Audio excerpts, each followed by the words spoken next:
half. We're about halfway there. We're just saying that it's off to a nice start. Why does it have to be all or nothing all the time? Like, what am I doing? I'm doing it for the show. Field of 68 till I die. This is the Field of 68 After Dark Show, the only place that you need to be for college hoops every single night. It is the Field of 68 After Dark Thirsty Thursday edition. My name is Greg Waddell. With me tonight, we've got a great crew. We've got Rob Dauster, we've got Ashton Gibbs, and we even have Jeff Goodman, who just so happens to be live on site ahead of the biggest game in college basketball history. Yes, that would be Duke, North Carolina, Saturday evening. Coach K's final game on the sidelines for the Duke Blue Devils. Gentlemen, it's great to be here. I hope you guys are ready to talk some hoops. We've got a big night ahead. A lot of Big Ten moving and shaking. A couple teams in the state of Michigan that have not had such a pretty night. So, of course, I got to be here on camera to talk about it. We're going to talk about a couple one seeds that may have struggled but survived tonight. And then because it's senior night all across America tonight, we're going to give out some superlatives to teams and players that are closing the chapter as we head into March and the NCAA tournament. Jeff, let's start with you. You can see you're in the hotel. What's the atmosphere like in Durham? Yeah, I wish I could have done this in a tent, but I don't know if I could have pulled it off tonight in a tent. I think I probably would have had a few too many Trulies because I was only there for a little bit earlier today, and they were giving me Trulies, and they wanted me to come back. Maybe I'll go back after this. But listen, the atmosphere is good, not as good as it usually is because all the tents right around Cameron, they were all taken down yesterday. So now they've got some tents. The grad students still have tents around the concourse of the football stadium, but the undergrads, they're done. They're out in college game days setting up. So the one thing, it was 80 degrees today. I went to Coach K's news conference, which was kind of cool. I mean, again, for me, as a guy who's been doing this a long time, gone to a lot of Coach K press conferences, kind of thinking about it like this is the last one I'm ever going to see at Duke. And you could see he kind of got a little bit, not emotional, but just kind of thinking about it, that with all of us there and a bunch of national reporters there, that the end was near, right? I think it hit him today of like the end is near. 80 players coming in. They invited every single player that ever played for Coach K at Duke, 208 of them. And about 80 are going to be there. Grant Hill will be there. Leitner will be there. Remember too, there's a lot of players that are either playing in the NBA, playing overseas, coaching in the NBA, like Quinn Snyder, coaching college, like Bobby Hurley and Greg Paulus and Chris Collins and Jeff Capel. So you're not going to get anything close to 208, but it's going to be quite a show. I mean, it is. It's going to be goosebumps. I can't wait for kind of the lead up when I get in there before the game on Saturday, because to me, that's when you're going to just feel it. To me, Cameron and Fog Allen are the two best places, period, anyway. And then you add this, and you add Carolina Duke, K's last home game, K's last regular season game. It's going to be very cool. It's a bucket list deal. I like how you said that Coach K didn't really feel how big this moment was until he realized this was going to be the last time that he saw you in a press conference 2 days before a game tips off. I like always making it about yourself. I was a little worried he might come at me. We haven't talked all year, and in the last, listen, me breaking the story that he was retiring, I thought maybe he was pissed off at me for it, but he answered my questions well. I had I did a double barrel question for him, which I've always said is taboo. You never ask a double barrel question, a two-parter. Well, I did it today. And the first part was, what do you remember about your first game? Give me your emotions from your first game you ever coached at Cameron. And my second one was, because he had already talked about earlier how he hasn't been able to impact overall the change in college basketball that he would have liked.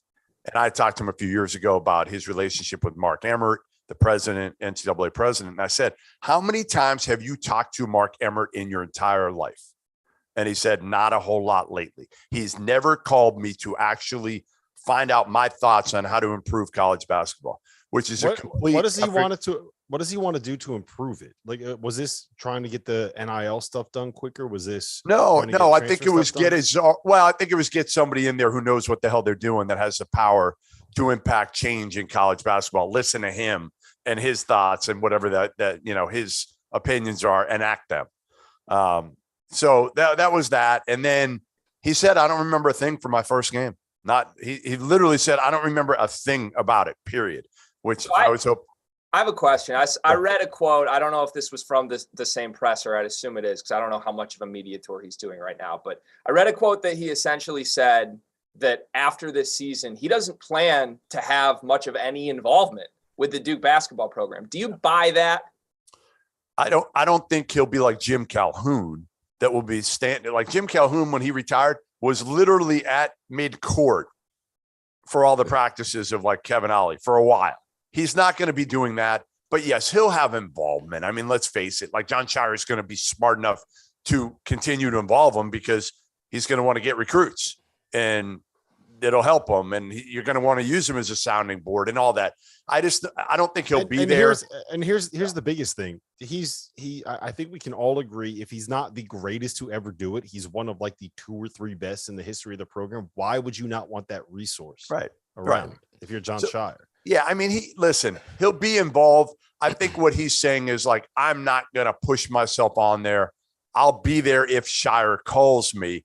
I'm going to help with other things on campus, like maybe providing a facelift to, Cameron Indoor Stadium, things of that nature. But I think he's ready. I mean, Norlander asked him, how do you feel right now? Do you feel ready at this point? Because you made the decision before the year, but now you've coached all year. And he said, yeah, I'm 100% ready, but I got another month here, hopefully, to be able to maybe win another title. Now, do you think it affects the recruiting, and in what way within the next, 2 to 3 years? That's what I was, worried about, if anything, with Shire being such a young coach. I think it helps in a way. I mean, you're 33, right? Like, you can connect with kids in a way that a lot of these other dudes can't. Yeah, you're young. Sure. So, and he had K for this year to get momentum. And K didn't go out in the recruiting trail, but he was still involved. Let's be honest. These kids come to campus, he's still going to put them on the phone with K or whatnot. But he got momentum. And as long as they win next year, and that's kind of the key, right? Hubert Davis at Carolina didn't win at a high level this year. They're not going to have that momentum. They're going to get good players because you're Carolina anyway. But are you going to be able to pick your dudes? Because that's kind of what Shire did this year. He picked his dudes, and he went out and got Kyle Filipowski and like these dudes that were special at each position, maybe the guys that Duke handpicked. So I think they'll be fine. I do. I think they'll be fine. So lost in all of the craziness here, there's still a game to be played as well, right? So Ashton, I want to ask you, as a guy who's been, at the highest level of college basketball in big games, can a moment like this, like, I don't know what the biggest game you've played in is, maybe you can tell us right here, but like, is there pressure on you as a player to go out in an environment like this? Like, is Paolo Banchero going to have a lot of weight on his shoulders for this game? I don't think so. I think everything is kind of on Coach K in terms of just, with everybody being there in the atmosphere. But it is one of those moments where that's why these guys have came, that's why they've come to Duke in the scheme of things, like Banchero. I'm sure there were talks about it with Coach K leaving and, with him being, with his final season. So ultimately, that's why you end up going high major. That's why you want to play in the NBA, to play at the highest level, to play on the biggest stage. So if anything, it's going to give them, some extra oomph and that energy. But anytime you're playing against, playing in front of, I should say, the Grant Hills, the Christian Laettners, all of these legends that will be at the game, and then everybody that will be watching the game, you talk about a big time atmosphere and a big time opportunity for somebody to take advantage of. Not only Ben Carroll, but some of these other guys that are just role guys or maybe even fringe NBA guys that end up playing really well, and you never know. My worry would be the distraction of it all, the pomp and circumstance of it all. Like, this isn't about the game that's being played on the floor, right? This isn't about how does Duke keep Armando Bacot off the offensive glass, and what do you do if Caleb Love gets rolling, and whatever matchups you want to talk about, right? This is about Coach K, his last game, all the players in the stands, all the people that are in the building, the $17,000 you got to pay on Vivid Seats to go in there and get a ticket, right? It's about everything else. What do we got going on over here? Coach K. Okay. I bought it for you, Rob. It's a Coach K bobblehead. For everybody listening on Sirius that can't see it, they need to watch, because right now Coach K is nodding his head in approval of what Rob Dauster is saying. Coach K bobblehead. I got a spot right there. I'm not giving it to you. This is a collector's item. You're not getting this. Right there. Yeah, that's exactly what I figured. But I think it's so much more about everything else that's going on outside of the game itself. I'd be a little bit worried if I was a Duke fan about winning this game. Now, in the grand scheme of things, it doesn't really matter. Duke has already won the ACC regular season title, right? Like, how about that? When Notre Dame lost the other night, Duke clinched the ACC outright regular season title for the first time since 2006. So I wonder if this is going to be something where North Carolina can come out and kind of spoil the occasion. Honestly, I don't think I'd be that surprised if they were able to get it done.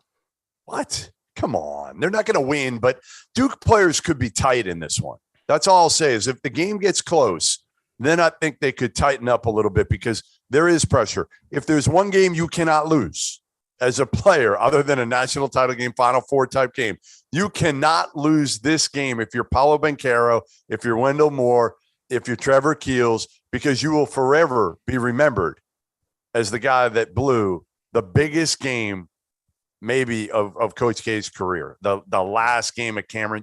Imagine what that locker room will be like if they lose. Seriously. You'll never be invited back. They won't be coming to John Shire's last game. I'll tell you that much. So how many points would you guys need? This was a question we were discussing with producer Dagan right before the show started. 42. If the line opens up at North Carolina plus 42, Jeff Goodman's hammering. I'll take the points. I'll take the points at 42. 41, I'm not so sure. Well, so I'm curious because, like, Ken Palm's got this as a 12-point spread. I would think that Vegas will set the line high enough, knowing people want to bet Duke in this game. I don't think there's going to be a lot of people wanting to put money on the Tar Heels. Could this really open up at like 14, 15? And if it does, like, I don't know, I might be able to talk myself into that moment starting slow for Duke, and maybe there's a live line you can jump on. Yeah, I don't think that I would want to be on the Duke side if this got to like 14 and 15 for the line. I think that the North Carolina side is the one I would want to be on. It would take a lot for me to actually sit there and say and type into my Bet Rivers app, money spent on North Carolina at Duke, right? It would take a lot for me to make the decision to make that. You just said that you thought they could win. I would not be surprised if they. I think that the flip flopper. You're a flip flopper. I'm not flip flopping. What I'm saying, I'm talking. It's not flip flopping. I'm talking out of both sides of my mouth. You got to get it right. You got to get it right. Well, yeah, because no matter what, I'm going to be able to say that I was right. So if they win, I can be like, I told you. We'll be able to say you were wrong. No one remembers. No one remembers the stuff you get wrong.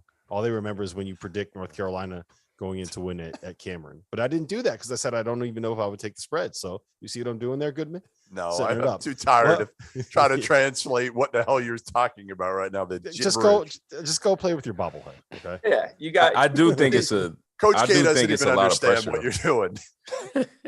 Yeah, the one thing I think this game is missing from a just pure fan of college basketball standpoint is that I wish there was a bigger villain on the North Carolina side who could just make this like all they care about is ruining this moment for Coach K and Duke. Like, who would be that guy? Who's the Carolina, like even the former? Like, give me one guy at Carolina. Hansbrough. Gotta be Hansbrough. There's no one else it could be. It's got to be Hansbrough. Yeah, without question. Maybe he'll come. Maybe he'll come out of the stands. Maybe Tyler Hansbrough just come out of the stands and like clothesline somebody or something. Honestly, Hubert should just put him on the bench for this game. Just get him a suit. Get him a suit. Yeah, I don't think Call him a super senior. Call him a super senior and throw him out there. Just put him on the bench. Put him in warm-ups. You know, I'm sure he looks pretty good in layup lines these days, right? Yeah, I'm sure. Nobody would notice that there's actually a good player in the North Carolina. I don't know. I'm just saying. Jeff, thank you so much for dialing in here. We're going to head to break over on Sirius XM, Channel 84, ESPNU. Enjoy your evening. Enjoy your Friday night in Durham. And enjoy the spectacle of Saturday, my friend. Oh, I'm going to have a blast. And maybe I'll even make another appearance on tomorrow night's show, but I will not be nearly as sober as I am right now. We'd love that. All right, coming up next, we're going to move to the Big Ten. And I'm going to tell you why there's a Big Ten team nobody's talking about that is actually on the bubble that everyone thinks is safe. That's coming up next on Sirius XM Channel 84. Hey, Nuclear. Goodman jumping out early, ruining everything for us, huh? Dagan, how do you feel about that one? Yeah, I know. I had a question for him, and he just left. Everybody wanted to know. He was holding that stick mic. I wanted to know what his go-to karaoke song was. But I guess we're not going to find out now. Karaoke. That's for tomorrow night. Just imagine Goodman trying to sing, and then that's the only answer that you need to that question. So, we got anything else in the chat other than Goodman's karaoke mix? Hey, by the way, 100 likes. We're ready to go. We're locked and loaded. I know Greg's going to do one with me if we get it done. Yeah, I'm in. You don't got to. 100 likes. 100 likes. All right, let me look at the questions. A lot of Duke talk, obviously. Line's going to be at like 15 for Duke. I could see that. 1 minute. Carolina first half. If that's really what happens, if I can get like 8-9 points first half, Carolina, I'm all in. Oh, here honestly, you go. I found a question. That's what I was thinking too. I found a question. Here you go. Which is the more likely scenario for Saturday? Duke wins by 15 plus, or it comes down to a last second shot? I think it's going to be. I think it'll be close. I think Really? it'll be close. 30 seconds. Yeah. I tend to lean towards the close. Where are you, Greg? I know it's a lot of pressure on a young guy. They have enough young guys, the Mark Williams, Bankero, where that's a tough. Yeah, that's tough as a freshman, man. I just think they'll pull away. 10 seconds. I don't think Carolina has the dudes to hang for 40, maybe 20, and like I don't think Carolina's as desperate as they would have been. Yeah. Here you go.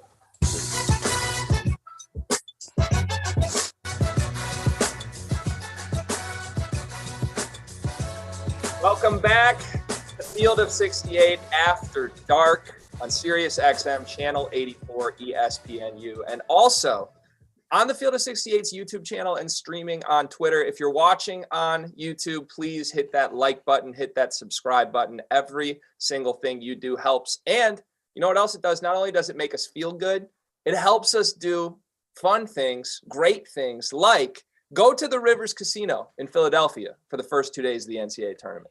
Like go to the Barclays Center, Madison Square Garden, live for conference tournaments, which is where the Field of 68 will be in the next 2 weeks. We have a lot of exciting upcoming live shows throughout March. We'll be trying to bring you the best coverage in all of college basketball. So we are looking forward to that. Gentlemen, we're going to move to the Big Ten, my home territory. Unfortunately, it's been a bad night for me and my family and my friends. Michigan and Michigan State both go down tonight. And on top of that, Illinois won, which I don't like either. I don't like any of the results tonight. Let's start with, I think, the team that was most impressive tonight, which is the Iowa Hawkeyes, who came into Ann Arbor on senior night and gave them a little bit of revenge because Michigan went down to Iowa and knocked them off just a couple weeks ago.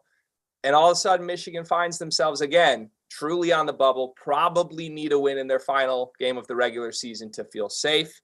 Gentlemen, Iowa is really, I think, slept on from a metrics perspective right now. I mean, the metrics are higher on them than the national narrative is. If you look at KenPom, Iowa is neck and neck with Purdue. I mean, statistically similar, top 5 offenses in the country, fringe top 100 defenses. They've got a National Player of the Year candidate in Keegan Murray, who just continues to impress night in and night out. Rob, is Iowa a team that can truly make a second weekend in March? I would not be surprised to see it happen. Now, look, I've been one of the people that has been talking about how I'm not a buyer in Purdue. right? And how I don't think that Purdue belongs in the same conversation as some of the top teams in the country. I think Purdue belongs in the same conversation as teams like Iowa, where you say, look, if they get the right matchup, this is a team that's explosive enough offensively. They can win a game, 2, maybe even 3, potentially win 4. Like if things are going right for them, they're actually playing a little bit of defense. I think if I'm Purdue, the same way I'm looking at this with Iowa, I would be happy if I get to a second weekend with this group. And I think this Iowa team would be happy if they could get to a second weekend. It's unbelievable when you think about it. They lost the National Player of the Year, and they're probably as good, if not better than they were a season ago. They're 14th in KenPom. I don't think people realize this. They've now won 5 in a row, right? They've now won 8 out of 9. They are sitting at 12-7 in the Big Ten, 22-8 overall. These are the teams that they've beaten in the last 2 weeks. Ohio State on the road, Michigan State at home, Nebraska, they don't really count. Northwestern is a mid-major. And then they just won at Michigan by 11 points, right? They've been blowing teams out. I think that they're being slept on nationally in terms of just how good and how dangerous they can be offensively. I absolutely think they can get to a second weekend. Ashton, where do you stand on that? I agree. And the reason I say that is they have, Keegan Murray is a first round pick to me. The way he can just take over a game in the scheme of things like that's what you need in an NCAA tournament. Obviously, I was in college when Kemba Walker was, on a path that was unprecedented. But anytime you have a team that has an identity similar to Iowa, they push the ball. They know who they are. They know who they are. Defensively, I think they're solid enough, and they can score it. They can score it, and they also dominate the boards. I think they do a really good job on the boards. So anytime, you have that identity, you have a player that's big time that can take over games at any time. He literally could be the best player on the court in any game in the NCAA tournament. I think the sky's the limit. All right, Ashton, I got to ask you a question since you brought it up. Group chats that Gary McGee is on. Do you guys still roast him for what happened? Do you let him have it? Like, not as much. We did tell him to cut his hair. We did tell him to cut his hair so people wouldn't know. So, yeah. With Iowa for me, if you look at last year, right, everybody had them as a quote unquote national contender. I don't know that anybody thought they were a real title contender, but like they were a top 5 team consensus for the majority of the season. People expected a Sweet 16 last year. Ultimately, it didn't happen. But then this year, I mean, they haven't been a top 25 team really at all, start to finish. And guys, they're essentially the same team as they were last season. I know Luka Garza's gone, but statistically, everything they do is identical to last season. And I think, if I had a vote for Big Ten Player of the Year, I said this earlier tonight, and I got a little bit of crap from it from Wisconsin fans, rightfully so. I would vote for Keegan Murray as the Big Ten Player of the Year. And part of that is because I think Wisconsin's supporting cast is a little better than people truly make it out to be. I've heard a lot of that team wouldn't even make the NIT, and Johnny Davis has dragged them to the position they're in. Johnny Davis is 100% a big reason why, but he also had a full month and a half of the Big Ten season where he shot sub 40% from the floor on some very tough shots, and that team was still winning games. So You're I don't just a Johnny Davis hater. This is confirmed. It's not a Johnny Davis hater. He's a first-team All-American, Rob. But I better watch how I say this. What I am is a really big fan of Keegan Murray's. Okay, the guy's a first-team All-American, but he's making Iowa's defense look good. Do you know how hard it is to make a Fran McCaffrey defense look good? The one thing I would say is this: when Iowa went into the NCAA tournament last season, they ranked 50th in adjusted defensive efficiency according to KenPom's metrics. That's going into the tournament. It looks a lot worse after they got the score run up on them by Oregon in the second round. This year's team is 74th in adjusted defensive efficiency. So I don't think that they're quite as good. What I will say is this: when they decide to put their defensive lineup on the floor this year, I actually think that there are times when they can be really effective. Now, that's when they have the Toussaint kid at the point and that freshman, I'm blanking on his name. Someone Perkins. else, Tony Perkins. Yeah, Tony Perkins. They put him out there with the 2 Murray brothers, maybe get Patrick McCaffrey. You're long, you're athletic. They throw on that 3/4 court press, and they can really frustrate teams. But the problem is when you do that, you take away some of the more effective players that you have. You don't have Jordan Bohannon on the floor, so kind of limits what you can be. And I think that there's a legitimate concern, the same thing with Purdue, that your best offensive team and your best defensive team, they don't overlap a lot. And when you have teams like that, like I get concerned about them. They become, to me, something where it's matchup specific in the tournament. Now, can Keegan Murray just go bananas and average 35 a game and just throw this team on his back and carry them to the tournament because they're going to score 95 every night? You just cannot stop them. I would not be shocked if that happened, right? Like he's a very good player, but I do think that there are some limitations to this Iowa team that keep them from being someone that I would say is a true Final Four contender, right? Like I think that they're just below that tier.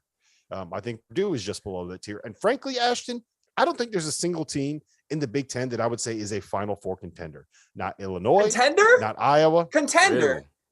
Really? So, So- I don't think I would say. I don't think that there is one. favorite is a word, but you don't think there's a team that could make a Final Four? Because that's what contender means to me. Like, can you see a 2-week winning streak where they win 4 straight? Absolutely, but I don't think that there's a team where I would say, okay, favorite. The favorite's probably the better nomenclature there. We're saying the same thing. Okay. I do think it's hard to scout Iowa in terms of the NCAA tournament. You don't have much time to scout. When you have a guy like Keegan Murray and then they take care of the ball on offense, I think they're actually a tough team to scout for in a short period of time. And they can use that to their advantage. Also, like you said, defensively, they turn you over. And Joe Toussaint, I think he does a good job of just pushing the ball. But anytime you can score like that, I think it's really tough to scout in a short period of time. And anytime you have a big time player that can take over a game at will, I think that's what it comes down to when you have such a short period of time. The scouting is going to be huge in the NCAA tournament.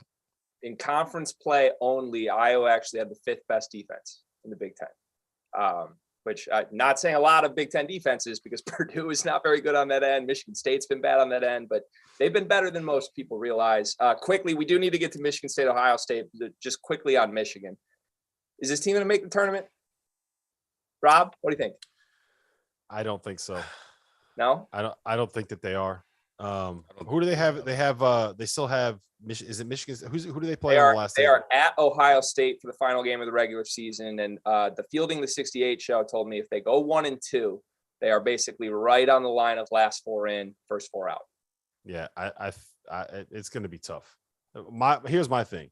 Do you want Michigan or Rutgers? Michigan, Rutgers, Indiana. It doesn't feel like you're going to get all 3 of those teams in for the Big Ten. Yeah. Rutgers maybe gets 2. I think Rutgers at this point, I think you would probably have to take Rutgers, but like they could also go into Ohio State and beat Ohio State by 30. I take my Michigan fan hat off. I'd rather watch Rutgers play basketball right now. I'll tell you that. Those guys are a lot more fun to watch. We're extremely close to getting a potential Michigan-Wisconsin rematch in the quarterfinals of the Big Ten tournament, by the way. Couple things need to shake out, but it's the likely outcome is Michigan, Indiana in the 8-9 game. Winner gets Wisconsin. So fingers crossed. I don't want to see that. No? I don't want to see that. The game is going to be whistled so tight that every single person of relevance is going to be sitting on the bench with 2 fouls 8 minutes into the game, right? It's going to be nothing but free throws. There's going to be 400 foul calls because they're just going to say, we're not going to let this get to the point of what happened last year. Now, the only way to avoid that is by actually giving Dejuan Howard 2 fouls in the first half. So he has to sit on the bench. That's probably the key, but yeah, we'll have to see how it shakes out. Okay, quickly before we have to go to break here, Michigan State, rocky one to say the least on the road against Ohio State tonight. An 80-69 victory for the Buckeyes. They were up 13-0 to start the game. This Buckeyes team was without Zed Key, was without Kyle Young, and Joey Brunk went for 18 points tonight on the Michigan State front court. This Spartan team is broken. Okay, when I alluded to a team who is potentially on the bubble that no one realizes, I'm talking about the Michigan State Spartans. I've seen enough of this team. I mean, this team, if not for just a good win-loss record in the non-conference, they would not be on the right side of the bubble right now. I believe they've lost 7 of their last 9 games. haven't beaten anybody with a pulse except for Purdue. And that game was a lot more about Purdue than it was about Michigan State. Ashton, what do you make of the Spartans right now? Are they just done? Are they cooked? Yeah, I think they're done. And the reason I say that is that you heard Tom Izzo, a couple of days ago, question how hard they play. And anytime, the head coach is questioning your work ethic and how hard guys play on, particular possessions, I can't really believe in you. But ultimately, to me, this season came down to inconsistent guard play.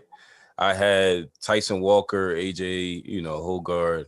I had them as one of the top backcourts, especially in the Big Ten, and they didn't really play like it, not consistently. They had some games where they played well, but anytime you don't play, hard possession by possession, especially for a Michigan State team, for an Izzo coach team, it's hard for me to believe in. Can I ask you a question, Greg? You watch the Big Ten, I think, more than I do, probably. Why doesn't Marcus Bingham play more? Rob, I've been screaming it from the rafters, and Michigan State fans are even annoyed with me. The guy in the non-conference had the highest block rate in the country, was like a 10-8 and 4 blocks guy. And he was captaining a top 5 defense nationally in the country through 3 weeks. And then he got COVID, and then he had some quote unquote conditioning issues that may or may not have lingered for 3 months, but he's also been in the doghouse. I mean, there are games where Marcus Bingham just shows a total lack of effort, a total I don't want to be here mentality. Tom Izzo's called him out publicly. He's berated him in press conferences. But I don't know who to blame for it at this point. What I do know is that without Marcus Bingham in a 25-minute-a-game role, this team's horrible. I mean, that is the one thing that can swing them. And at this point, it looks very unlikely that that's ever going to return this season. Yeah, to me, he's the anchor that allows you to be really, really good defensively. And I don't think that this team has enough weapons on the offensive end of the floor to be anything more than just like fine. If they're not really, really good defensively, they got to be able to win on that end. And also it helps, like that gets you out in transition. And we all know how good Michigan State is when they run, and Tom Izzo loves to break, blah, blah, blah, all this, that, and the third. But to me, it starts with having that anchor at the five. Like, look at the best defensive teams in college basketball. They all have someone at the rim that can erase everything. And to me, Bingham is that guy. And it's weird that he's not getting more minutes. So it's got to be something with Izzo and him, because I don't think Izzo is the kind of guy that's going to not play. So he would figure that out. Yeah. The other thing that would help, having any player that could even sniff the all-conference third team, having any player that was a lock pro. I mean, this team is just not that talented. And they can't make up for it when they are lacking leadership, lacking some toughness, lacking the defense. So we'll see. They're running out of time to turn it around. Quote unquote, Mr. March is 0-2 in March. We'll see where things go from there. Coming up next on Sirius XM Channel 84, we're going to talk about a couple of 1 seeds. Kansas, Arizona in action tonight, still clinging to their hopes of being on that 1 seed line, but they were on the ropes. We'll tell you if one of them is going to fall down come Selection Sunday. You're clear. All right, Dagan, what do we got? Is the chat popping? Yes, we got a good one. Joey wants to know who is going to have the bigger drop-off. Going back to our earlier conversation, Syracuse after Boeheim or Duke after Coach K? Syracuse. Syracuse. Yeah. Syracuse. They've already dropped off. What are they right now? They've been to, I think they've been to like 4 of the last 8 NCAA tournaments or something like that. And the fact that they made that Final Four run in 2016, and they made the Sweet 16 out of the playing game in 2018, right? They had those 2 tournament runs, have masked the fact that they've been to 4 of the last 8 NCAA tournaments. And just the recruiting aspect, I don't see them getting, who they usually get. One thing I'm looking forward to for Syracuse, though, beyond Jim Boeheim, they won't have to recruit only Boeheims going forward. Maybe that's we'll see. All right, here's another one for you. What does Keegan Murray have to do to win Player of the Year? He can't. National Player of the Year? Sure, yeah. 30 seconds. They just have to win. When do they vote on that? They vote on that pre-tournament, right? They vote on that before the conference tournaments. Like the official votes for the awards go in like it's done. 4 days. Yeah, he ain't winning it. He can't. He ain't winning it. He deserves to be more in the conversation, I'll tell you that much. And reminder, hit that like button. 10 seconds. Likes. Me and Waddell are locked and loaded. Ashton's gonna chug his water. I'm chugging the 5 water, seconds. man. There you go.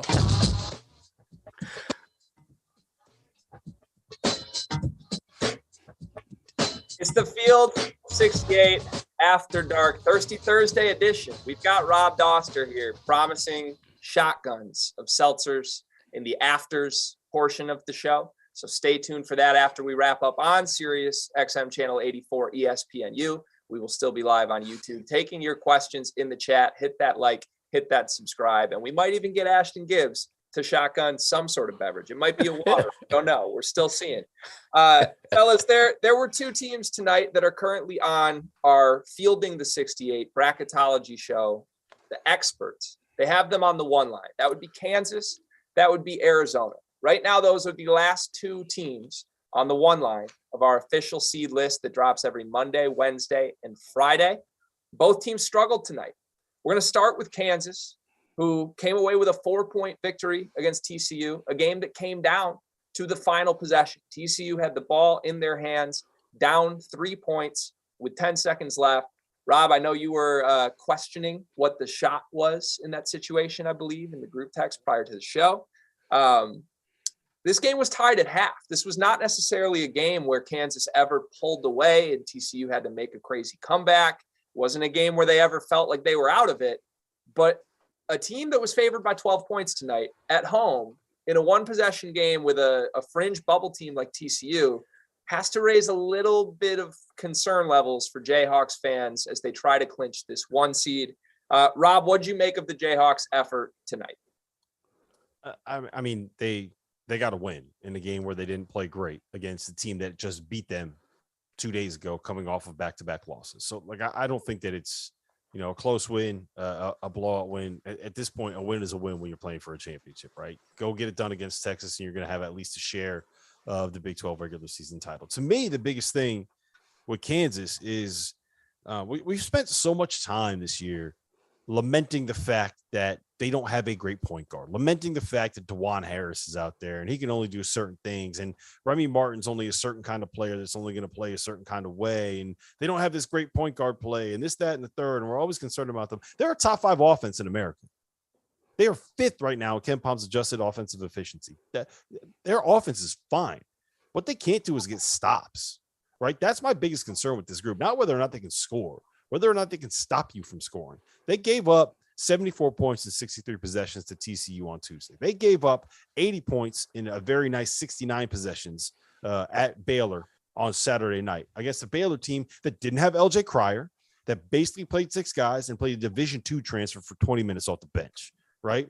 They gave up 83 points in 79 possessions to Kansas State last Tuesday. They are right now the 5th best defense in the Big 12, which is not something you see very often out of a Kansas team. They are the worst team in the conference at forcing turnovers. Right now, they force turnovers on 15% of their possessions in Big 12 play. That would rank 340th nationally if you extrapolated that over an entire season. They don't force turnovers, and they're so bad playing off the ball. Like they just lose track of their men. Watch them next time they play. See how many times guys go back doors on them. See how many times they just lose track of somebody. See how many times you get wide open layups. Like they give up way too many easy baskets. Don't get those easy baskets themselves, and don't force turnovers and don't get stops that way. I think that they are limited on the defensive end of the floor. And if they're going to have a point where it's like, okay, you know what, they're going to get picked off here, it's because they're not going to be able to stop anybody. I feel like the narrative around what the issues that this team has been completely wrong over the course of the entire season. Is that crazy? Am I flipping the narrative? I'm trying to flip the narrative here. No, I actually agree with you. I think defensively, they definitely have to step it up, especially to be a 1 seed. If they want to make a Final Four, defensively is where you got to make your mark. I actually think it was an underrated win today because you talk about a TCU team that's fighting for their lives. So to actually get a win, especially after you just lost, I actually thought it was a good win. Obviously, it was at home, but this is still a TCU team. Maybe I'm a little biased because I'm a Jamie Dixon product, but overall, I actually do think it was a good win. But for them to make a Final Four defensively, they have to make their mark. I still have hope in Remy Martin, man. I really do. And the reason I say that is he's proven it at a high level. Obviously, he's in a completely different role, but you never know how the NCAA turns out. It's hard to scout short term and short turnarounds. But he's a guy that can score, and he likes the big stage. But ultimately, Abaji, Christian Braun gives him a lot of, big time motor, gives him a lot of energy. But if they really want to make a Final Four, ultimately, I think you're right, Rob. Like, they definitely have to make their mark on the defensive end. I just don't think that Remy's ever going to be fully healthy. I don't see that happening. Right. Like I know he's bad. He's played the last 3 games, but I'm not convinced that he's ever going to be the guy we thought he was going to be full time, which is fine. I think Dejuan Harris is fine. Mm-hmm. Yeah. Like, I think Dejuan Harris can get the job done for you on that end of the floor. Again, their issue is not scoring the ball. They could do plenty of that. Their issue is getting enough stops and stringing enough stops together and preventing good teams from getting easy baskets. And they don't do that very well. Now, while you say their issue isn't scoring the ball, I can't tell you how much stronger I would feel about Kansas if you just flipped transfer point guards with the team I do trust in the Big 12, Baylor. If you could put James Akinjo in Remy Martin's spot on Kansas, wow. I'm all in on these guys. And I honestly, I don't know if I really trust Baylor all that much either. They got 6 guys, man. And look, LJ Cryer, I would be very surprised if he came back and played anywhere near the level that he was playing at before he got hurt. Yeah. Like, Kansas is really good. I don't think that they are quite national championship caliber this season, but they're really good. Baylor, to me, if you could go back and fix Jonathan Chamochacho's knee and fix LJ Cryer's foot, then I'm in. That might be the best team in America, right? But they got 6 guys, man. They got 6 guys, and like 2 of their most important pieces are freshmen. They play a Division II transfer off the bench. It's very hard for me to buy into Baylor being able to make a deep run of the tournament with those kind of limitations. And it sucks, but it is what it is. One last thing I'll say on Kansas, they don't have a win away from home this season against a top 40 team in the country. I mean, they've taken care of business at home, but they've had quite a few opportunities against the Kentuckys of the world, Texas Tech at their place, Texas at their place, Baylor at their place, TCU at their place. I mean, pretty much every single tournament team they've played. I think they got one at Iowa State. It's probably their best non-home win of the season. But I am a little skeptical when they get to the neutral courts in March where this team is headed. Let's flip to the Pac-12, though. Arizona, the other team we alluded to. Again, on the one line, according to our bracketology experts from the Fielding to 68 show. You can catch that show every Monday and Friday, 6 p.m. Eastern on the Field of 68. This one was dicey. This was a 5-point deficit for the Wildcats early in the second half. Rob, you were, we like to go over to Bet Rivers, our friends, and sprinkle a little money here and there. And you were all over this. Is it time to live bet the Wildcats yet? Is it time? Is it time? Ultimately, I wish we would have. They come away with a 12-point win. Is Arizona just getting a little complacent maybe in these games? Is it fair to say that? Or do you still trust the Wildcats? I do. I just think that they're a team that's always waiting for that run. Right. Our shout out to Evan Miyakawa. Right. He has a stat that he tracks called kill shots, the 10-0 runs. And you're just waiting for that Arizona kill shot. And you know it's going to come at some point. It did not come at Colorado. And to me, that had a lot more to do with the fact that you're playing at altitude for the second time in 3 nights. You're playing against a team that's desperate on their senior night. And it's just kind of the end of a long season. Like, it just felt like that was one of those nights that happens. All right. Arizona's 27-3. Sometimes that shit happens.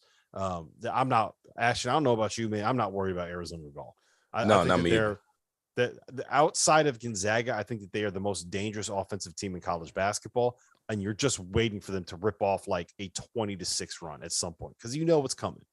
Yeah, I actually have Arizona winning it all. You talk about Koloko around the basket, Mathurin could literally take over a game. You know, we were talking about it earlier. His confidence and his swag, the way he carries himself, it's almost contagious with everybody else. The key is going to be Kirk Kriisa. Can he make shots? You know, is he too emotional where he gets out of his game. But ultimately, you talk about the pedigree of Tommy Lloyd.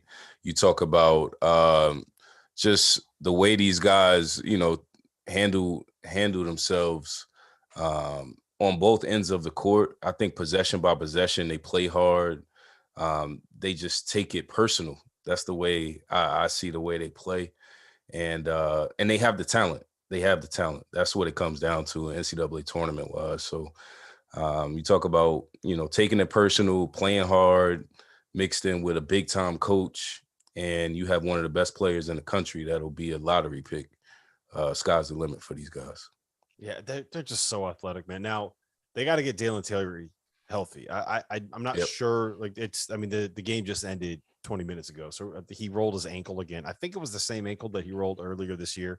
That's a big blow. He's kind of the way that he can kind of run things in transition, and the fact that he could be a passer and a finisher and a defensive stopper. Like he's a very the quintessential glue guy, to use a cliche. But so if he's not there, I think that it does hurt him. But they're so dangerous. I'm not worried about them at all. I hope you were just teasing that, Greg. Are you worried about them, Greg? Are you? He's worried, Ashton. He's worried. I won't He's sweating it. Worried because I'm not going to be picking Arizona to lose first or second round, especially if they end up on the 2 line or the 1 line, obviously. But I'll say this: when it comes to Arizona and Kansas, give me every team on the Fielding the 68's 2 seed line over those 2 teams, which would be Auburn, it would be Kentucky, it would be Duke, and it would be Wisconsin. And I know that sounds crazy, but I'm in on those 4 teams over both Arizona and Kansas. Kansas has too big of a hole at point guard and center. And Arizona, I don't care how many people try to tell me this. I don't care how many times I have to see Jeff Goodman come on this show in a headband. I am not trusting Kirk Risa to make a Final Four. I'm just not doing it. I know he's been hot. I don't think you're a hater. 4 straight games. Yeah. So you don't trust Kirk Risa, but you trust Wendell Green.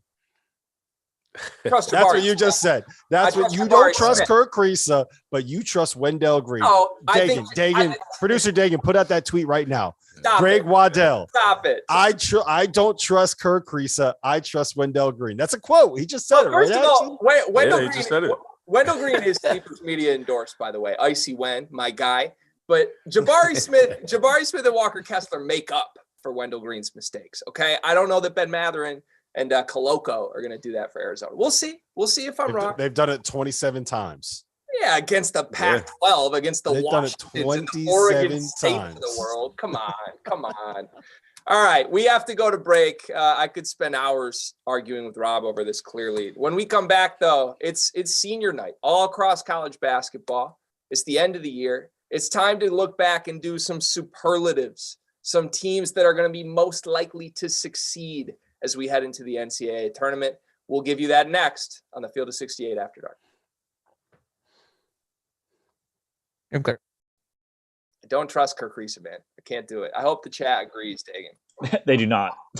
Oh, no. I have a few questions for you guys. We'll fire some of these off quickly. Who is it in a better spot to make the tournament, Xavier or Michigan? I think it's Michigan. I think at this very moment in time, like in the snapshot in this moment, I think it's Xavier. But Xavier is going to lose their next 2 games. Like they're not winning again, man. They stink. Who do they play next to? They have Georgetown. They play Georgetown. Georgetown's going to get it. Georgetown's bet the house on it. Go to Bet Rivers, download the app, bet the house on Xavier losing to Georgetown. Oh my God, that would be so bad. Here, I have one for you, Ashton. This one's for you. Toughest guy that you ever had to guard? Kemba, without question. Or Kyrie. I grew up with Kyrie, so it's a mix of both. And we already kind of mentioned this team, didn't talk a ton about them. Can TCU make a run in March? Yeah. 30 seconds. They're sneaky talented. Yeah? Yes. They're underrated, talented. man. Yeah. They're sneaky talented. They're good. I like them. I also agree. Not that nobody cares, but I agree. Yeah, I like Mike Miles is a really good player. Damian Ball's kind of figured it out. Emmanuel Miller was the kid from Texas A&M, right? He's good. Micah Peavy, he was like a 4-star kid coming out. He's been good too. Like they're sneaky talented. I like Micah Peavy. That's the only guy I love.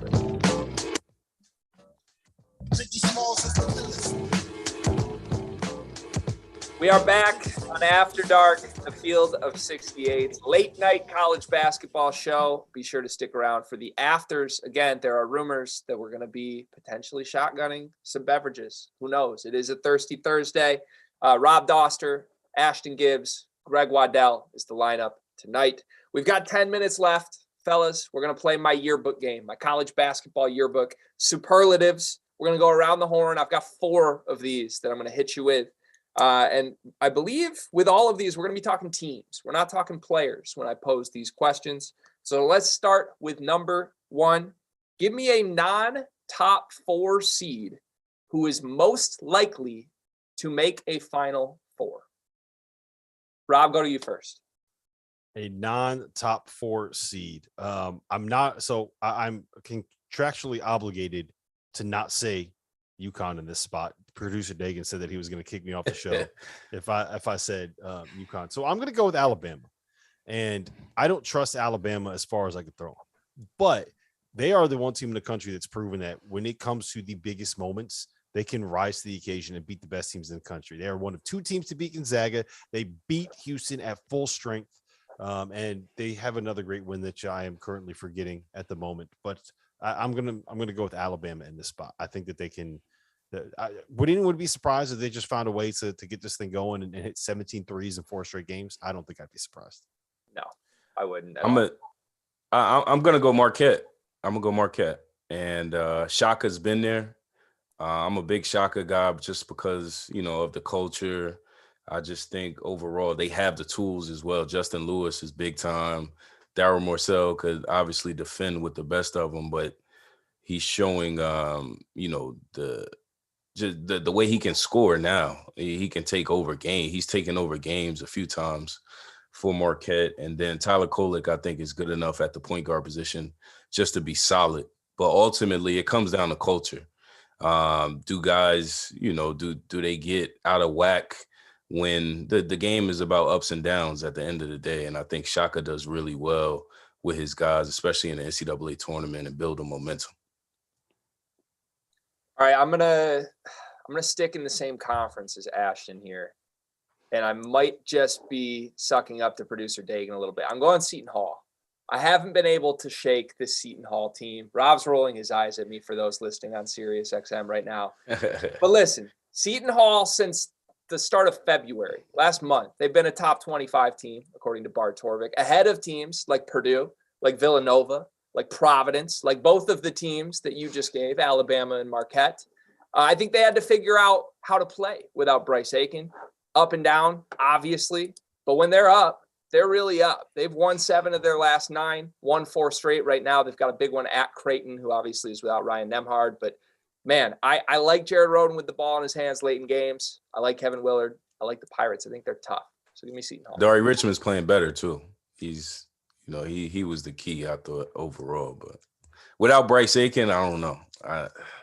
That's my thing. That's my thing. They don't have Bryce Aiken. Unless you got some inside scoop that he's coming back. No scoops, sadly. Got the intel. Scoops aren't my game, Rob. You know that. Takes are my game, not scoops. All right, let's go to superlative number 2 here. We're going to go with a top 4 seed this time, who is most likely to lose in the first round. Not the first 2 rounds, not just get upset somewhere along the way, but I'm talking a first round upset. Somebody who's on the top 4 lines, according to our Fielding the 68 experts. Ashton, let's go to you first on this one. I got Providence.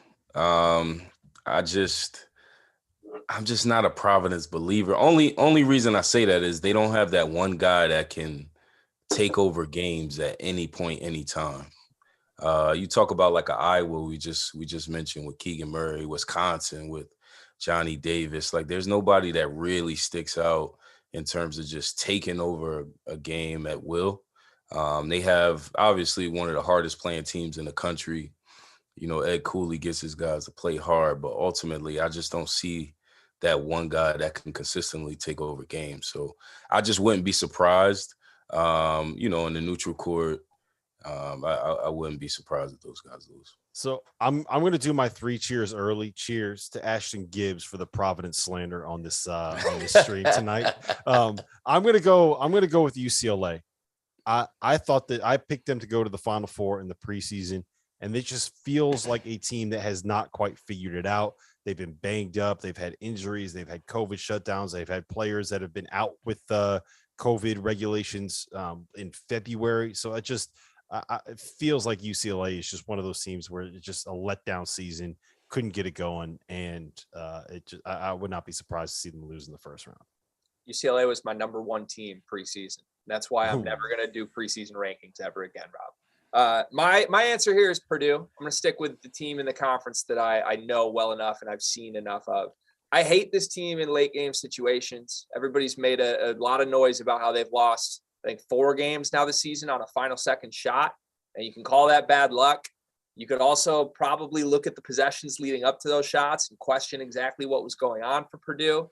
But the biggest thing to me with this team, guys, they had an opportunity just a week ago at this point where they controlled their own destiny to hang a banner and win a Big Ten title. They couldn't go on the road to a floundering Michigan State team and get the job done. They couldn't go on the road to Wisconsin and win a tough game and grind it out. I don't like the makeup of this team. I think they're talented as hell. But if we know one thing, we know that defenses as bad as Purdue's do not fare well in the NCAA tournament. So I will not be surprised if they catch a 3 or a 4 seed and they're lined up with the right hot shooting team. It's a shootout, but they get shot out of the tournament very early. All right, let's go quickly to most likely bid thief. Who's a team who could steal a bid from some of these bubble teams? Rob, who do you got? I'll go quickly on this one. UNLV, they've won 7 of their last 10 games. They're 10-7 in Mountain West play. They're playing better. They are actually talented. Kevin Kruger's kind of figured that thing out. Bryce Hamilton is a stud. They got Royce Ham, the Texas transfer, on that roster. And most importantly, they play their conference tournament in their home arena. Running Rebels are back, baby. Ashton, who you got? I'm gonna go with Rob. UNLV is who I had. I just think they're a steal, but ultimately, if you're playing at your home, I just think you have the home advantage, and I just always go with guys that play well at home. So it's gonna be rocking. They have the talent, and sky's the limit for those guys. He meant the Pitt Panthers, by the way. Just in Hey, we're talking reality here, Rob. No offense, Ashton, but we're talking realism. I'm going with Missouri State over in the Missouri Valley. Isaiah Mosley, 20 points a game guy. I think he could just win that conference tournament single-handedly. There's a lot of teams who, quote-unquote, need a bid in that conference, Loyola Chicago being one of them. But I've seen him be at his best in some of their biggest games during the conference season this year. So I think Missouri State could potentially steal it. It might be Loyola who they steal it from, but I like them. Loyola's on the wrong side of the bubble. Yeah, it's not good. I'm sad. Hot take. I'm a Rambler guy. It's not good. Well, we're hearing our music, sadly. We're going to save our last superlative for the afters, which is where you should turn if you're watching us on YouTube. Thank you to SiriusXM. Thank you, Rob. Thank you, Ashton, for Dauster, Ashton Gibbs, the entire Field of 68 network. My name is Greg Waddell. We'll see you tomorrow night back here, Field of 68 after. And you're clear. All right, let's get it going. It's the afters, baby. It's everybody's favorite time, folks. Let's hit my last superlative, and then we'll get some questions from the chat, because I do want to hear your answers on this one. Give me a bubble team who is the most likely to make a run to the Final Four. Talking like a true bubble team who makes a UCLA level run from last season. Ashton, what do you got? I'm gonna go Rutgers. I like Rutgers a lot, man. Ron Harper. They've beaten some big time teams, but Geo Baker, Paul McCahey, I think they have the makeup, and they've done it at the highest level. I just think the way they play as well. They take good shots. They defend. I just wouldn't be surprised if they made a big time run. Ron Harper's tough, man. I love that dude. Tough. He's a killer. Rob, who you got? So this has got to be a team that's kind of in that, like, we're not talking 9 and 10 seeds. We're talking you got to be a playing game kind of a team, right? All right. So you guys are gonna have to, if you're driving right now, or if you're sitting somewhere, throw on that seatbelt. You got to buckle up. This is gonna be a take. It's going to be a take and a half. Should I get gonna should, say should I should I I'm get calling ready? it now. Should I I'm get calling ready it to now. kick you off? Rob's going to say mine. Rob is going to say the same team I have. And Should I if you get- do, we might go straight to our shotgun. Rob. Should I get ready to kick you off this broadcast? You might need to kick me off on the broadcast in a second, but I'm going with the Memphis Tigers and Penny Hardaway. Let's go. They have won 9 out of 10. They beat South Florida tonight. They have been a different team since the guy who will not be named. I don't want to throw him under the bus since he has not really played. Can I name him? Duran. Yeah, you can name him. Imani Bates. As long as he's at a back specialist in the state of Michigan, this team's good. This team's good as hell. Yes, they've gotten a lot better defensively. That is the way that they win. They're buying in. DeAndre Williams is healthy. When he's there, it makes them a very, very good team. And it just feels like I think what makes this Memphis group their best is what they were last year in the NIT when they were a team that really embraced the identity of that city. Gritty, physical, tough. They're going to go out there. They're going to win a fight. And if they win a basketball game too, that's going to be great. When they play like that, like what they've played like for the last 6 weeks, they are a good team. Now, am I going to have that in my bracket? Probably not. Can this team find a way to win games by being more physical, more athletic, more tough, better defensively, and just kick your ass all over the floor for 40 minutes? Yeah, I think that they could. It would not be the most surprising thing in the world to me. So I'm gonna go with the Memphis Tigers, and I'm glad that someone was on the same page. I was like, this shit's gonna be. I'm gonna get so much hate for this thing. So not only Amani's young though. He has a lot to learn. I think eventually he's gonna end up being a good player. So not only did you tell people to bet the house on Georgetown this weekend, but you also told them to pick Memphis to possibly go a couple rounds in the NCAA tournament. Listen, some decisions get made. Yeah, it's that little liquid in the cup there. You Listen, need that pinky. I'll drink You need to that pinky when you drink it. You need that pinky when you drink it. I will drink to that, Rob. I've never loved you more, Dauster. I was gonna feel alone on that island as well. But this team is 6th in the country since the start of February. Like, we're not talking they've been playing good basketball. They've been playing great basketball. Like, they're a top 20 offense and defense ever since Mr. Bates has left the program. And I don't mean to crap all over him because, Ashton, you're right. This man has a very bright future in basketball somewhere. I have no idea where it'll be. It'll probably be the NBA. But what I do know is that his departure has helped them quite a bit. You can just see it. They played a lot tougher. They play more together. And I don't think it's slanderous at this point to even say that. Like, the team has just come together in a way that a lot of teams need to find something to do. Memphis, to me, like, their ceiling is what we thought it was preseason. Whether or not we want to admit that. I disagree with that. I disagree with their ceilings because their ceiling, if everything worked out perfectly, if Amani was great and Jalen Duran was great, and you had all those guys coming back that fully bought in, and you got point guard play, like, their ceiling was top 5, top 8. And see, I guess I never saw it that way. I think their ceiling right now is like fringe top 10 team, which is about where I had it in the preseason. But maybe I think I was lower on them than most people were preseason. I was with you. I was in fade them early. It was too young, too many weird pieces. But now they are what they need to be able to win right now. That's where I'm at with it. I tell you, Rob, I would be terrified if I'm a 5 seed and I catch Memphis as my 12th round 1. Oh my God. Yeah, I feel bad for whoever that team would be. All right, Dagan, what do we got in the chat? We got anything going right now? Yes, we do. Which team has been the most disappointing this year? Can I say both my teams? Michigan State? Jesus. I'm down bad. To me, Michigan is the most disappointing team because they were. I know a lot of people want to say Memphis for that, but to me, it's Michigan because they were the team that had everybody had them as a top 5 to 6 team. Like, in the preseason, if you it was very easy to tell yourself a story for why it wasn't going to work for Memphis, which is the way that it actually played out. I don't think anyone told themselves a story. Yeah, you know what? The guard play isn't going to be good enough. Hunter and Musa Diabate aren't going to fit together. It's going to take 2 months for Caleb Houston to really figure. Nobody thought that was coming. So to me, it's Michigan, and they've kind of figured it out a little bit. Like, they haven't been playing horrible basketball in Big Ten play. They just kind of dug themselves a hole they're not going to be able to get out of. What about Virginia? Real quick on Michigan. Yeah. The worst part of Michigan right now is that they have figured it out.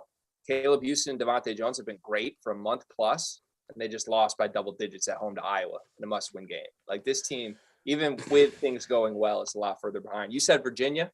Well, you got to remember, Ashton has Iowa going to the Final Four, and Keegan Murray is the National Player of the Year. So you got to keep context. You got to keep perspective, bro.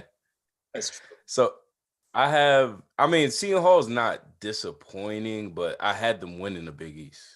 Ashton, So watch it now. Watch it now, Ashton. I had Seton Hall winning the Big East for sure. So that's where I'm like, man, I had high hopes for my Pirates, fan. I did. Well, Hey, Bryce Rob, Aiken, I think Bryce Aiken really hurt them though, getting hurt. Rob, you know what Michigan could really use right now? What's that? A little peace of mind. Oh, yeah. Yeah, they definitely could use some peace. They could use a little peace of mind heading into March, and I think everybody could use a little peace of mind. That's what NordVPN is here for, to give you peace of mind while you are online.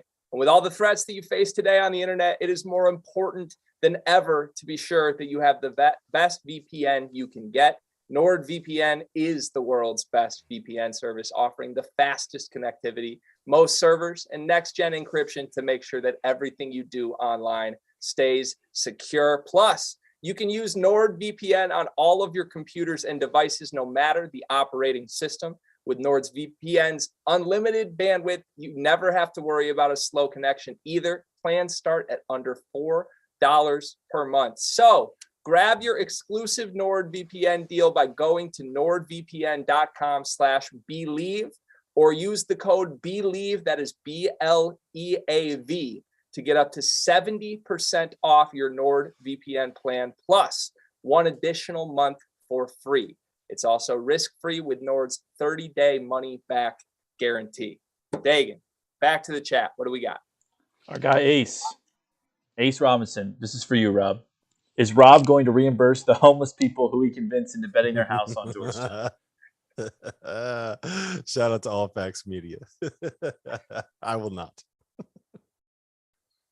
But if you do it and you get in there now, you get a 20% profit boost on any bet that you make at Bet Rivers. Just an FYI, until the end of conference tournament play. 20% profit boost. Think about what that money line is going to be for Georgetown against Xavier, right? And then add 20% to that. That's a pretty good profit boost. How are you not betting on the Bet Rivers iOS app at this point? I got another one for Ashton too here, hopping in here. This is kind of going off our earlier question to you, Ashton. And who's the best player you've ever had at guard? Who is the best defender you've ever gone against? Best defender, believe it or not, James Ennis. I'll never forget it. James Ennis. Long Beach State. Yes, they had Casper Ware, James Ennis, and they killed us at home. I'll never forget that. That was the Casper Ware show, by the way. He killed me.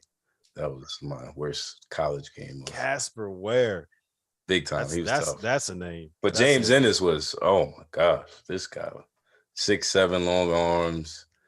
You know, he did it in the NBA for a while. Is he still in the NBA? I don't know. I don't think so. He was there for a while. Yeah. Jimmy Butler is up there too. Like nobody knew he was going to actually be Jimmy Butler, but he was up there. Jimmy Butler might have known he was going to be Jimmy Butler. No, for sure, right? Yeah. That was those Long Beach State teams. They had the jerseys that just said the beach. That was back in jersey connoisseur days. I always thought those were super nice. Speaking of that, Greg, there's just a question that came in the chat. Is the beach jersey one of the best in the sport? 100%.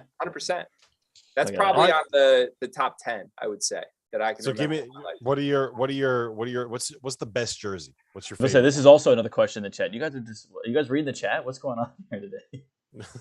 So I'm partial to a few here. Michigan State script to me, like 79 Magic Johnson throwbacks are really clean. The whites.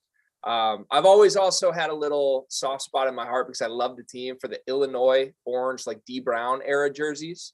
I don't know why they haven't gone back to those. It's like a throwback with the big white numbers as well. I like those. And then I like just classics like UCLA, the baby blue, the yellow, like can't beat it. Ashton? I'm going Pitt, man. I'm going old school Pitt jerseys. Sean Miller days. That's what I'm going. Old school, royal blue and yellow, Jerome Lane, Sean Miller. That's what I'm going, man. So I've always loved the Marquette jerseys the yellow ones that have like the navy blue and then the baby blue on the side. Those are real sick. But I think my favorite, and this is going to be kind of off the wall, Tulane's got these jerseys where it's got like the weird script writing, and it's the baby blue with the green numbers and like the green outline on the edge of the, like those are so nice, man. I don't know what it is about. You're like, all over the place tonight, Dauster. Yeah, but it's the baby blue uniforms. There's something about the baby blue uniforms that it's just, those are the best. We need Those more are the best. script. Chat, what do you I do agree. Marquettes are nice. Oh, Joey Stevens said the Cincinnati jerseys, the ones that Kenya Martin had. Those were sick. those are nice. Black and red. Those are nice. Those are nice. And you got, I think, I can't believe none of us mentioned this, but like the classic Georgetown uniforms, the ones like the Kente cloth one, you know what I'm talking about? Those ones, the Allen Iverson used to have them. And, like those days, like those, those were elite too. Those were great. What a nice conversation about uniforms. I'm glad we got to that because I wanted to ask that question. And I think we're at the point now the chat can care less about basketball and they're asking a bunch of random stuff. Guess who wants to know, Rob, are you having an old fashioned right now? No, this used to be a bourbon on the rocks, but the rocks have been gone and now it's just like a little bit watered down bourbon. So nice. Not great, but I'll drink it all if we get to 100 likes. We're at 61 right now. Can I get we got 200 people watching. We can't get 39 more likes. Come on. What are you guys doing to me? Got like I think likes. you want a shotgun tonight. Rob wants the shotgun chat. So everybody like the damn video, yeah? I do, man. I'm trying to get these shotguns in. Here we go. Here's another question that has nothing to do with basketball, but this is a good thinking question for everybody here on late night. Are there more wheels or doors in the world? Oh my god, I saw this. No. We're not doing this. In the world? In the world. There's it's more doors. Like this is not even a question. Doors, yeah. But why? Every car, okay, give me yeah. Every car that has 4 wheels also has 4 doors. Wow. It's doors. I'm not gonna lie. Didn't even think about that while we were sitting back here. That was tough. Did not even think about that. It's doors. 100% doors. But wait, do bike tires count as wheels? Well, yeah, of course they count as wheels. Yeah. What about wheels on like a skateboard? Now this is where you go down. Oh fuck! What about wheels? Every on dresser, like every dresser drawer has 4 wheels. Oh no, it's definitely wheels. It's got to be wheels. 100%. That was a quick switch up. That was a quick switch up. How many wheels are in the Dauster household right now? Dude, I have a box of Hot Wheel cars downstairs, and there's probably 200 Hot Wheel cars in there. So we're counting that right there is 800 wheels. Are they wheels? Are they wheels? They're like plastic mannequin wheels. Like if I have a Barbie house. Hold on, Greg. I have a question. They're plastic mannequin what? So if I have a Barbie house and there's a front door in the Barbie house, that's a door? Yeah, that's one door. One door. Do you know how many wheels are on one Hot Wheel car? 4. I would categorize these 1, as 2, 3, 4. I would just call it toys across the board. I don't think that's a wheel or a door. But now, is there doors on the Hot Wheel cars? No, Hot Wheels don't open. What Hot Wheel car has doors that open? Hold on. I don't remember. Hot Wheels are you buying your children, Dauster? Hold on. I don't remember ever saying the doors have to open. It's just paint. So I could just paint a picture of a door on my wall, and that counts as a door. Is that what we're doing now, Keegan? What kind of rules do we have going on here? I don't know, man. I'm just reading the questions in the chat. Unbelievable. So are we going wheels or doors? We didn't really come to it. Dauster picked all of them. Doors. I'm going doors. Doors. I think I'm going wheels. I think it's wheels. Who asked this question? It's a horrible question. I gotta go back. It's not a horrible question. It's a good question. It's a horrible question. Great. It's a great question. I want to interrupt the chat to just provide a quick stat. Hold on. I got one. I'm going to cut you off, Greg, because this is relevant for the conversation. MC Lee, Afters opens the door to my heart. Add 1 door to the tally. Yeah, there we go. Thank you, MC. All right, go ahead, Greg.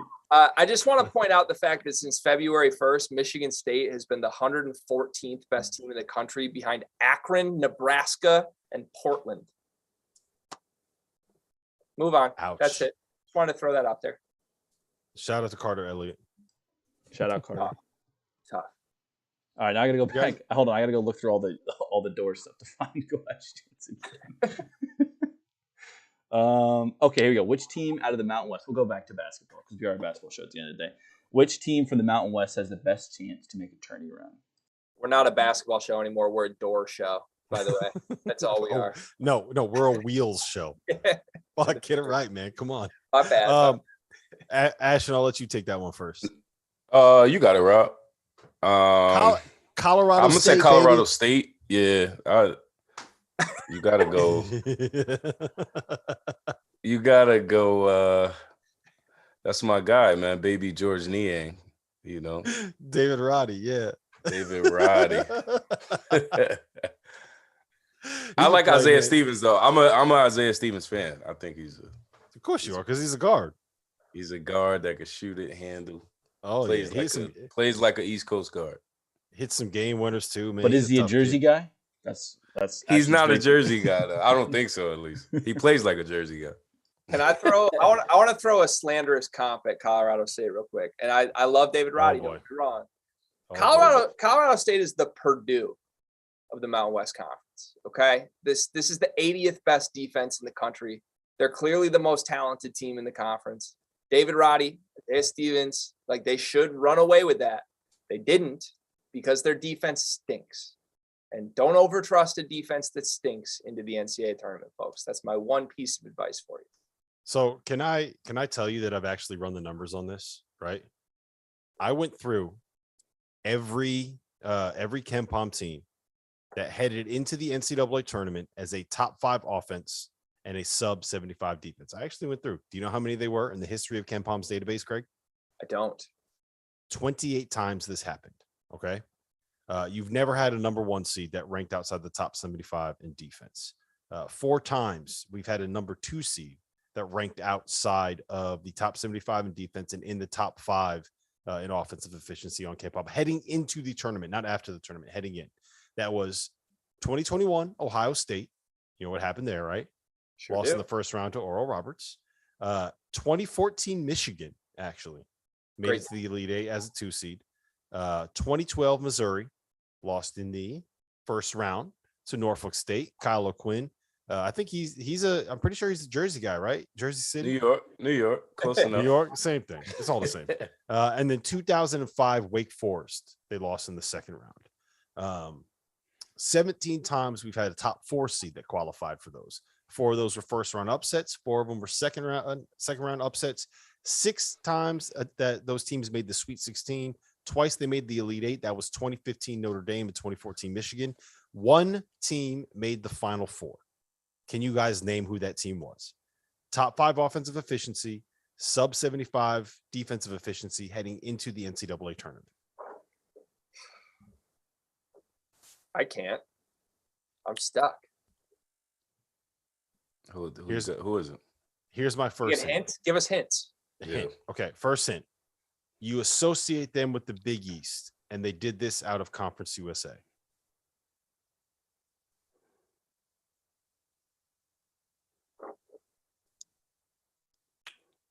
Oh, you're so serious. Is anyone is the chat getting this? Let me bring it up. See if anyone in the chat, if you get this right, if anyone in the chat gets this right, I will shotgun this associate with the Big East. Yep. And you can't just name the school, you have to name the year it was too. I want to play now. Can we go back to what was the exact question we're looking for here? What is the answer we're looking for here? I'm trying to. What's a Cincy? I have a guess. What is it? Is it Dwayne Wade's Marquette team? Yep, you were reading the chat. Good job. I did not read the chat. Shout out to Joey. Yeah, Dwayne Wade's Marquette team in 2003 is the only team that made the Final Four when they were ranked in the top 5 of offensive efficiency. They beat Pitt. Did they beat Pitt? Yeah, I think so. So you have, if you're going to make the Final Four with those qualifications, you have to have a top 50 player in the history of basketball as a junior getting triple doubles every night. That's what it's going to take to get you to the Final Four. So, yeah, it's a lot, man. It's a lot to ask. All I'll say out of that conversation is Somebody in the chat got it, so it looks like a shotgun. Yeah, in this show. Joey So Joey Steven. Joey came through in the clutch for the chat. Yep. All right. We have any other questions in the chat? Can we get to 100 likes? By the way, can we do that? We're getting there. We're getting there. Perfect. We're getting there. It's 74 right now, so keep it going. All right. Let's do a couple more questions, and then we can Yeah, get out of here. I got to go find them again because now you have Ace clearly wasn't paying attention to the show. He must have been tuning in and out. Wait, so if all you need is a top 50 player in college basketball history or basketball history in general, Keegan Murray and Iowa could make a Final Four this year, right, Ashton? That's your boys. My guy right there. National Player of the Year, Keegan Murray. Yeah, man. He's gonna have a great NBA career. Remember, I said it. 10 plus years. Here's one from our guy Joey. Just save the chat for a shotgun. He wants to know from Ashton, but I'll let you all chip into this. And we need to create our Mount Rushmore of Jersey ballers before we get off this show tonight. This is a good one. So let's get going. Dejuan Wagner. Mm-hmm. You count Shaq, I guess. You count. Some people think he's from Jersey. Some definitely Dejuan, Shaq. Who else? Kyrie's got to be on there. There's no way. Kyrie, Karl Anthony Towns. Yep. Kyrie, Karl Anthony Towns, Shaq, Dejuan Wagner. I'm gonna get one more. It's one more. I'm gonna get one more. It's Karl Anthony Towns. I just found a list of players from. It's somebody. I was just thinking of somebody. J.R. Smith. Yeah, J.R. Smith would be on my nomination. Rick Barry. Dennis Rodman is apparently was born. Oh, Tim Thomas. I mean, Tim Thomas was one of the best to ever come out in high school, at least. He's Dennis like a legend. Dennis Rodman is from Trenton. Really? Apparently. I never knew that. According to Basketball Reference. Mike Bibby? Mike Bibby's from Jersey. Yeah, Mike Bibby's from Jersey. Bam Adebayo's from Newark. Good. Wow, look at that. Bam. Hassan Whiteside. We got some decent guys. Bobby Hurley. Bobby Hurley. Got to get him on. Jalen Brunson. There's a lot of guys from Jersey. I didn't realize were from Jersey. Wow. Kenneth Fareed. We have Randy Foy. I guess. All right, give us a final answer then. So you got Dejuan Wagner. All right, so Shaq, Dejuan Wagner, Kyrie, Karl Anthony Towns. Yeah, that's a good one. 4, yeah. That'll work. Yep, 4. That'll work. There it is. I'm with it. I'm with it. They're losing to the Lansing all-time top 4 by a lot, though. Just want to throw that out. Lansing. Magic. I was saying, go ahead. Who's the Lansing top 4? I mean, Magic, Al Horford, and then it gets tough. Then it gets tough. Denzel Valentine is probably in there. Valentine? Really? He's probably in there. Bryn Forbes. No, where's Draymond from? Draymond is somewhere else in Michigan. Saginaw. He's from Saginaw. Saginaw, yeah. Big East guy, right, Dante Henton. Big East guy. Lefty killer. Is that from is that from Michigan? That's Michigan. From just Lansing, Michigan, Rob. That's just Lansing. Lansing. Yeah, if we expanded Michigan, it'd be a contest, Rob. Come on. Yeah, I was gonna say, like, why are we talking about Denzel Washington and the best players from Michigan? You might need Denzel to Valentine down, my friend. We're not Denzel Valentine. Yeah, I wasn't really paying attention. That's my bad. What are you shotgunning tonight, by the way? What's the drink of choice for the shotgun? Can't be the hard stuff. I was gonna say that's about it for our questions. So we can get to the a black cherry White Claw. Let's get to it. To the real show of the night. Black cherry. Are you doing one with me? I'll do one with you. Yeah. Except we're at 87 likes, by the way, chat. Give us 13 more, so they both have to. Give us 13 more. Yeah, for sure. No questions asked.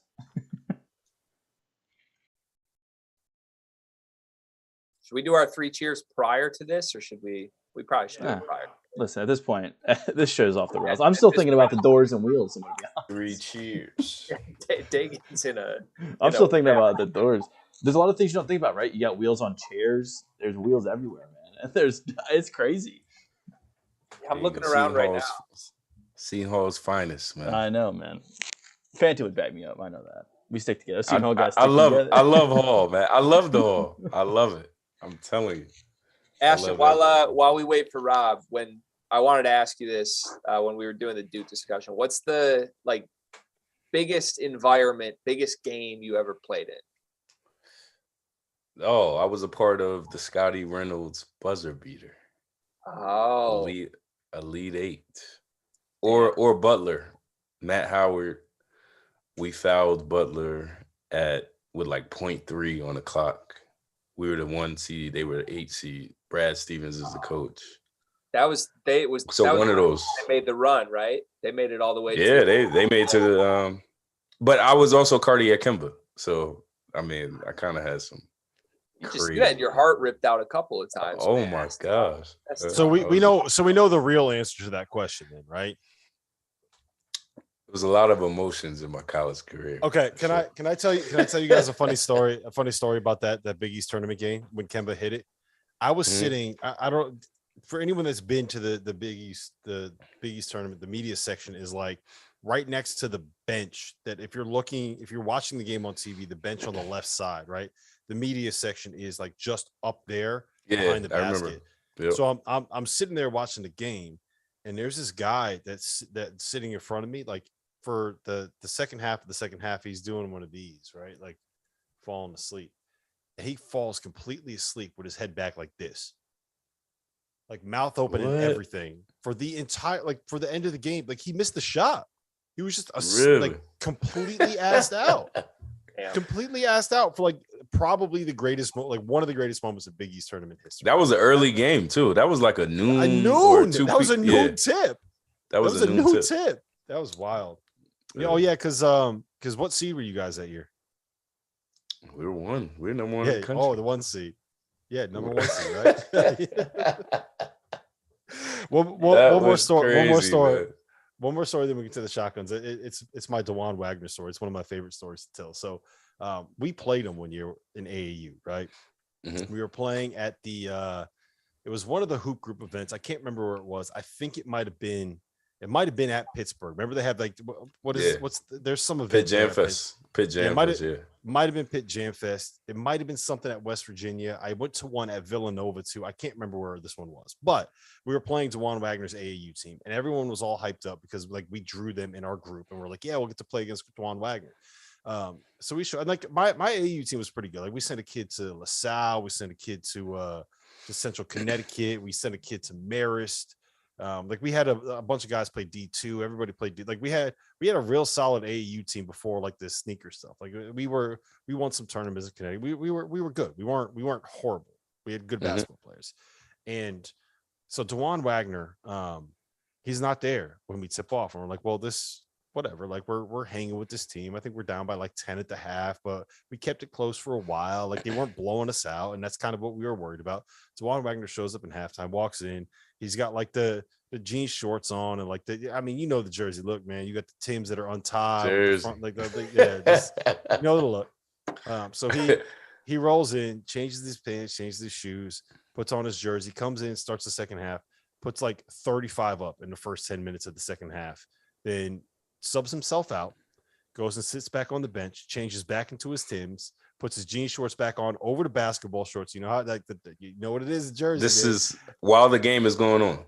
While the game is going on, and leaves because they're up by like 35. Because he put up like 35 points on us in 10 minutes at the start of the second half. And he's like, all right, we won. I'm gone. I'll see you guys later. And I was like, oh my God. You know how there's these moments where you're like, I don't think this basketball thing is going to be it for me. I was like, I need a plan B. If that's what an NBA dude looks like, I don't know what I'm doing with my life playing this sport. I need to go find something else to do.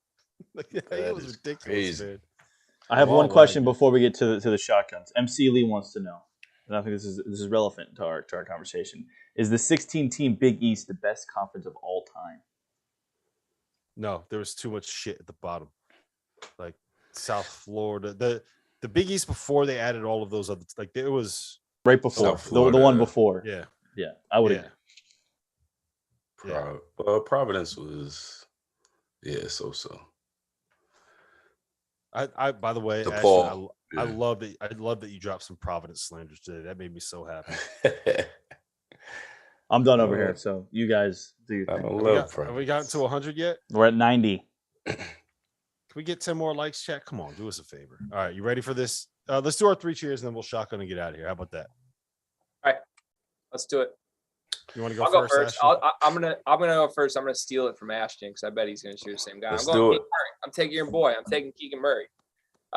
Yeah, he's a killer. I just watched the entire first half of that game, and the Michigan fan in me slowly died because we had no answers for him. He's a killer. He can do it all. He's done it defensively. He's done it offensively. He's carried that team that I think doesn't really have a ton around him to the best efficiency margin in the Big Ten.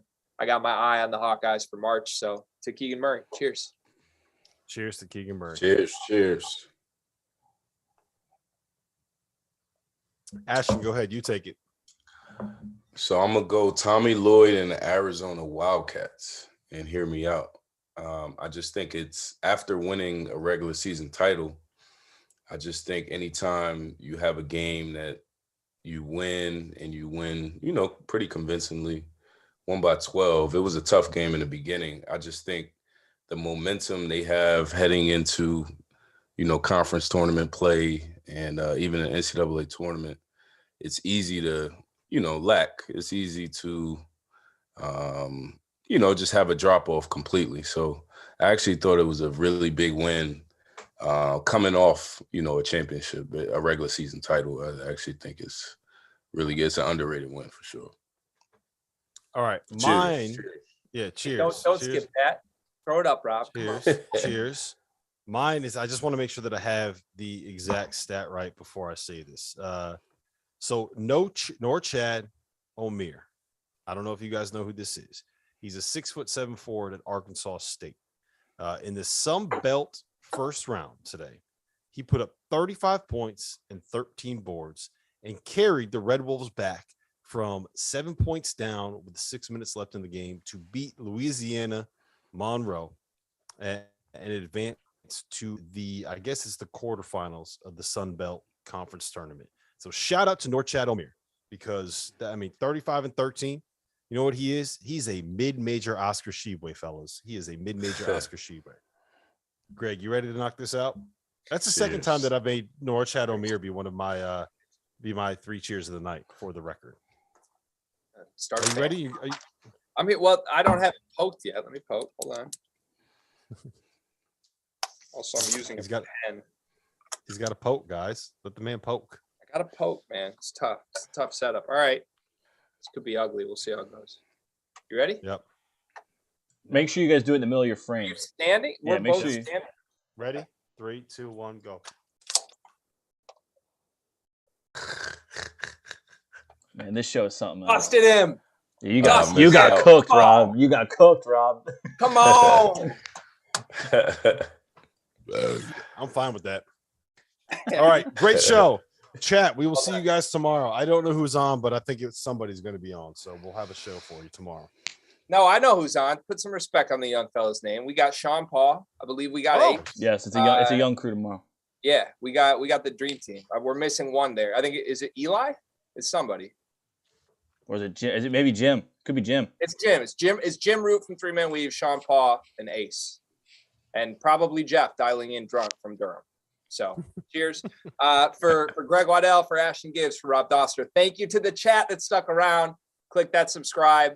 We will be back, Field of 68 after dark tomorrow night. We'll see you then.